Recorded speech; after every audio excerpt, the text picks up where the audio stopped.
Welcome back ناظرین، وقفے پر جانے سے پہلے اعجاز لطیف صاحب ہمیں حضور صلی اللہ علیہ وسلم کی ایک حدیث مبارکہ سنا رہے تھے جس میں منافق کی کچھ نشانیاں بیان کی تھیں۔ یہیں سے ہم سلسلے کو آگے بڑھاتے ہیں۔ آپ نے منافق کی 3 نشانیاں بیان کی ہیں۔ جی، 3 نشانیاں، ان میں سے ایک کا ذکر آیا تھا۔ آپ صلی اللہ علیہ وسلم نے فرمایا کہ جب بولے جھوٹ بولے، وعدہ کرے اس کے خلاف ورزی کرے، اگر اس کے پاس امانت رکھوائی جائے اس میں خیانت کرے۔ اور ایک اور روایت میں اس کی 4 نشانیاں بیان ہوئیں، جس میں 3 تو ابتدائی یہی ہیں، اور چوتھی یہ ہے کہ جب اس کا کسی کے ساتھ کوئی اختلاف رائے ہو جائے، کوئی نزاع ہو جائے تو گالم گلوچ پر اتر آئے۔ گویا کہ یہ بھی جو ہے گالم گلوچ پر اتر آنا اور لڑائی جھگڑے پر، یہ بھی ایک اور آپ صلی اللہ علیہ وسلم نے فرمایا کہ جس میں یہ نشانیاں ہیں تو وہ ساری کی ساری ہیں، وہ پکا منافق ہے۔ اور جس میں اس میں سے کوئی ایک ہے، مثلا 3 کہیں تو 3 میں سے اگر ایک ہے تو وہ 1/3 حصہ اس کے اندر نفاق کا ہے۔ اب اس کے حوالے سے میں یہ عرض کر رہا تھا کہ ہم میں سے کون شخص یہ چاہے گا کہ اس کے نام کے ساتھ منافق لکھا جائے؟ دنیا میں یہ چیز کا گوارا نہیں ہے، آخرت میں سب کے سامنے کون یہ چاہے گا کہ اللہ سبحانہ و تعالیٰ یہ فرمائے کہ بھئی تمہارے اعمال کی میرے پاس نزدیک کوئی ویلیو نہیں ہے، اس لیے کہ تمہارے یہ ساری کی ساری جو بھی تم نے اپنی دانش میں نیکیاں کی ان کے ساتھ تم نے یہ حرکت کی جس کی وجہ سے تم منافقین میں شمار ہوتے ہیں۔ یہاں پر جو ایک بہت پریشان کن بات بظاہر نظر آتی ہے کہ بعض اوقات ہم گھروں میں کہہ دیتے ہیں، کوئی مہمان آیا ہو، باہر بیل بجی ہو، کہہ دو بھائی میں نہیں ہوں گھر پہ۔ اب یہ بھی ایک جھوٹ ہے، اور جھوٹ جو ہے وہ منافق کی نشانی ہے۔ تو یہ ایک بہت زیادہ ہمیں جسے آپ نے بتایا کہ ایک بہت زیادہ تھاٹ پرووکنگ ہے کہ ہمیں ایسے چھوٹی چھوٹی چیزوں سے بھی اجتناب کرنا چاہیے کہ جہاں پہ غلط بیانی آتی ہو۔ ویسے آپ یہ بتائیے کہ جھوٹ بولنے سے بچنے کے لیے ایک بندہ مومن کو کوئی دعا بھی ہے، کیا وہ اعمال کرنے چاہیے یا کیا سوچنا چاہیے کہ جہاں سے وہ آہستہ آہستہ اپنی اس روش سے نکل سکے؟ جی، اس میں اللہ کے رسول صلی اللہ علیہ وسلم نے ہمارے لیے بڑی جامع دعا تعلیم فرمائی، جس میں ظاہر سی بات ہے کہ جھوٹ اصل میں انسان کی ایک دلی کیفیت، جس میں وہ اپنے دل میں تو آگاہ ہے کہ جو میں کہنے جا رہا ہوں یہ ٹھیک نہیں ہے، لیکن اپنے کسی وقتی مفاد، کوئی عارضی طور پر فائدہ، اس کے حصول کے لیے وہ اپنے اس دل کی کیفیت کے برعکس زبان سے کچھ الفاظ ادا کرتا ہے۔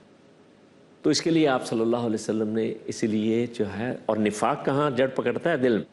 تو آپ صلی اللہ علیہ وسلم نے فرمایا کہ اللہم طہر قلبی من النفاق، اے اللہ تو میرے دل کو نفاق سے پاک فرما دے، وَلِسَانِي مِنَ الْكَذِبِ، اور میری زبان کو جھوٹ سے پاک فرما دے، وَعَيْنِي مِنَ الْخِيَانَةِ، اور میری نگاہ کو خیانت سے پاک فرما دے۔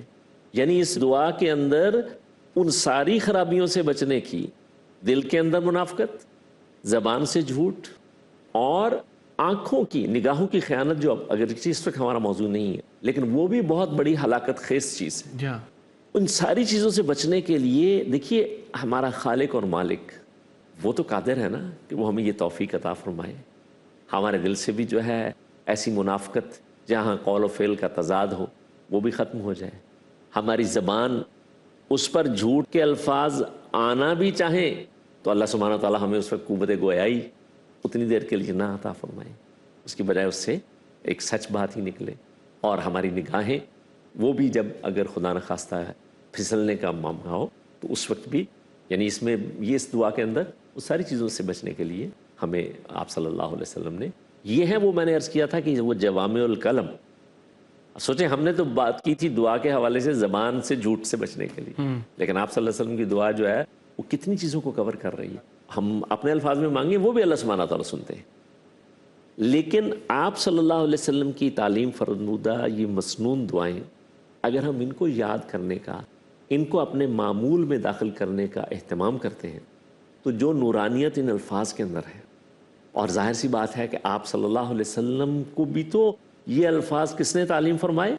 اللہ سبحانہ تعالیٰ نے فرمائے۔ آپ ذرا دوبارہ وہ الفاظ دہرائیے گا۔ جی، اللہم طہر قلبی من النفاق، بلکہ اس میں ہم نے ایک لفظ چھوڑ گیا تھا، وعملی من الریا، اللہم طہر قلبی من النفاق وعملی من عملی من الریاء. الریا، اس کا مطلب ہے اللہ میرے دل کو نفاق سے پاک فرما دیجئے، میرے عمل کو ریاکاری اور دکھاوے سے پاک فرما دیجئے. اس لیے کہ وہ عمل جو ریاکاری اور دکھاوے کے لیے، جو اللہ سبحانہ و تعالیٰ کی رضا کے علاوہ کسی اور کی خوشنودی کے لیے کیا گیا ہے، وہ بھی زیرو ہے. وَلِسَانِي مِنَ الْكَذِبِ، اور میری زبان کو جھوٹ سے پاک فرما دیجئے. وَعَيْنِي مِنَ الْخِيَانَةِ، اور میری آنکھوں کو، میری نگاہ کو وہ خیانت سے پاک فرما دیجئے. فَإِنَّكَ تَعْلَمُ خَائِنَةَ الْأَعْيُنِ وَمَا تُخْفِي الصُّدُورُ، اس لیے کہ بے شک تو نگاہوں کی خیانت سے بھی آگاہ ہے، اور جو کچھ سینے چھپاتے ہیں ان سب سے بھی تو واقف ہے. تو میں یہ عرض کر رہا تھا کہ یہ جو نورانی الفاظ ہیں، ان کو اگر ہم اپنے معمول میں لاتے ہیں، یاد کرتے ہیں، تو اس میں ہمیں دیکھیے اللہ سبحانہ وتعالیٰ بھی یاد آ رہا ہے. کس سے مانگ رہے ہیں؟ اللہ سے مانگ رہے ہیں. یہ فطری طریقہ ہے اللہ کو یاد رکھنے کا، قدم قدم پر اللہ سبحانہ تعالیٰ کی مدد اور استعانت حاصل کرنے کا، اور یہ فطری طریقہ ہے محمد الرسول اللہ صلی اللہ علیہ وسلم کی اتباع اور پیروی کا. اس لیے کہ یہ کام آپ صلی اللہ علیہ وسلم کیا کرتے تھے. ہماری تعلیم کے لیے آپ صلی اللہ علیہ وسلم ہمیں ارشاد فرمائیں، اب ہمیں اپنے معمول میں داخل کرنا چاہیے. کسی کو ہنسانے کے لیے، دل بہلانے کے لیے بھی بڑا ہمارے ہاں ٹرینڈ ہے کہ جھوٹ بول دینا یا کوئی لطیفہ سنا دینا جو کہ مبنی پر حق نہ ہو. جی، اس کی ہمارے دین میں اس طرح سے اجازت نہیں ہے کہ جھوٹ پر مبنی. دیکھیے ہمارے ہاں یہ الگ سے بھی کسی وقت موقع ہوا تو مزاح اور مذاق کی کیا حدود ہیں، کیا مذاق کرنے کی اجازت ہے، مذاق اڑانے کی بھی اجازت ہے کہ نہیں ہے. یہ مذاق کرنا اور مذاق اڑانا جی دو یہ الگ الگ، ہاں جی تو الگ الگ چیزیں ہیں. یہ انشاءاللہ اللہ نے موقع دیا تو کسی اور وقت یہ بھی زبان کے استعمال میں سے، مذاق بھی زبان کے استعمال میں سے آتی ہے. جی جی اسی لیے عرض کیا کہ یہ اپنی جگہ ایک مستقل موضوع ہے جس کو اگر اللہ سبحانہ تعالیٰ نے موقع دیا تو ہم الگ سے کور کریں گے. لیکن یہاں مذاق کے لیے بھی جھوٹ بولنا، اور اس میں صرف میں یہ اشارہ کر دوں کہ اللہ کے رسول صلی اللہ علیہ وسلم بھی مزاح فرمایا کرتے تھے. اچھا. لیکن آپ صلی اللہ علیہ وسلم کا مزاح جو ہے وہ حقائق پر مبنی ہوتا تھا. مثال کچھ؟ مثال جیسے ایک خاتون، انہوں نے اپنے شوہر کے بارے میں کوئی ذکر کیا تو آپ صلی اللہ علیہ وسلم نے فرمایا کہ وہ تمہارا خامد جس کی آنکھوں میں سفیدی ہے. تو وہ بڑی پریشان ہوئی کہ بھی شاید، کیونکہ عام طور پہ تو آنکھوں میں ہمارے جو ایک آئی بال ہے وہ تو بلیکش براؤنش ایسا ہوتا ہے. تو انہوں نے کہا کہ نہیں، اللہ کے رسول صلی اللہ علیہ وسلم میرے شوہر کی آنکھوں میں سفیدی تو نہیں ہے. آپ صلی اللہ علیہ وسلم نے فرمایا کہ ہر انسان کی آنکھوں میں سفیدی ہوتی ہے، اس لیے کہ آئی بال کے علاوہ جو باقی حصہ ہے وہ تو سفیدی ہوتی ہے. تو آپ صلی اللہ علیہ وسلم نے مزاح فرمایا، لیکن اس میں حقیقت پر مبنی، غلط بیانی کا کوئی عنصر شامل نہیں تھا. اچھا. مطلب آپ صلی اللہ علیہ وسلم تو اتنے یعنی وسیع القلب تھے. ایک صحابی کسی جگہ پر آپ صلی اللہ علیہ وسلم کے ساتھ تھے، اور وہاں آپ صلی اللہ علیہ وسلم نے کوئی چیز دیکھی یا انہوں نے دیکھی، اور انہوں نے کہا کہ میں اللہ کے رسول صلی اللہ علیہ وسلم آپ کے لیے اس کو خرید لوں. تو آپ صلی اللہ علیہ وسلم نے فرمایا کہ تم چاہو تو ایسا کر سکتے ہو، یعنی تحفتاً دینے کے لیے. اور تھوڑی دیر کے بعد کہنے لگے کہ اللہ کے رسول صلی اللہ علیہ وسلم میری جیب میں تو پیسے نہیں ہیں، اس کے پیسے بھی آپ ادا فرما دیجئے. تو آپ صلی اللہ علیہ وسلم اس پر مسکرائے اور آپ نے صلی اللہ علیہ وسلم نے ادائیگی بھی کر دی. تو آپ صلی اللہ علیہ وسلم جو ہے اس حوالے سے اور بہت سارے، مطلب جیسے میں نے عرض کیا کہ وہ اب وقت ہوگا تو پھر انشاءاللہ اس کے بارے میں پوری ایک تفصیلی گفتگو اللہ نے چاہا تو ہم الگ سے بھی کریں گے اس کو انشاءاللہ. کیا کوئی ایسی سچویشن ہو جہاں پر کہ جھوٹ بولنے کے سوا کوئی چارہ ہی نہ ہو؟ ایسی حالت میں جھوٹ بولنا جائز؟ دیکھیے ہمارا دین چونکہ فطری دین ہے، ویسے حرام کھانے سے منع کیا گیا، صحیح، لیکن جہاں جان کے لالے پڑ جائیں تو اس میں جو ہے غیر باغم ولا عادن، نہ تو بغاوت کرتے ہوئے نہ حد سے تجاوز کرتے ہوئے، یعنی جس کا قدر جان بچانے کے لیے ضروری ہے. تو بنیادی طور پر یہی اصول جو ہے یہ اس پر بھی اس کا اطلاق ہوتا ہے. اس میں اس کے علاوہ بھی جیسے معاملات ہیں، جیسے اگر مصلحتاً جھوٹ بولنا پڑے تو لڑنے والے دو آدمیوں کے درمیان صلح کرانے کے لیے. اچھا لڑائی کے. اب دیکھیے اس میں آپ کا ذاتی کوئی مفاد نہیں ہے. ٹھیک.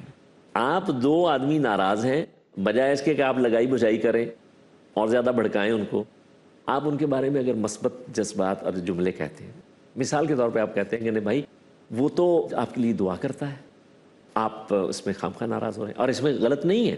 کیسے؟ اگر وہ آدمی نماز پڑھنے والا ہے اور وہ نماز میں اللہ سبحانہ وتعالیٰ کی بارگاہ میں یہ دعا کرتا ہے کہ ربنا اغفر لی ولوالدی وللمؤمنین یوم یقوم الحساب، اے میرے پروردگار میری مغفرت فرما دے، میرے والدین کی مغفرت فرما دے اور سارے اہل ایمان کی، اہل ایمان تو سارے اہل ایمان میں کیا وہ جس بھائی سے وہ لڑا ہوا ہے وہ شامل نہیں ہے؟ تو آپ نے اس میں بھی ایک حقیقت پر مبنی بات، لیکن آپ نے براہ راست اس سے جو ہے یہ نہیں سنی ہے.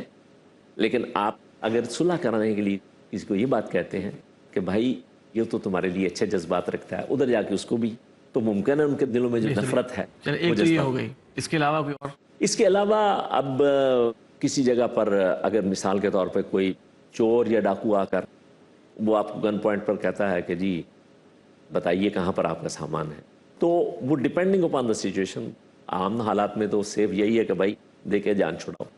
لیکن اگر آپ کوئی مصلحت آمیز بات کہتے ہیں کہ مجھے پتہ نہیں ہے، تو اس کی گنجائش موجود ہے کہ آپ اس موقع کے اعتبار سے جو ہے یہ کسی ظالم کے ظلم سے بچنے کے لیے اس وقت جب کہ وہ آپ کی جان کے لالے پڑے ہوئے ہیں، ان خاص حالات میں جو ہے ایکسیپشنلی، مگر عمومی طور پر اس کو پسندیدہ، ہم پہلے سمجھ چکے اس کی خرابی کا پہلو، لیکن یہ استثنائی صورتیں ہیں جہاں اس کی گنجائش جو ہے وہ موجود ہے. بہت شکریہ اعجاز لطیف صاحب.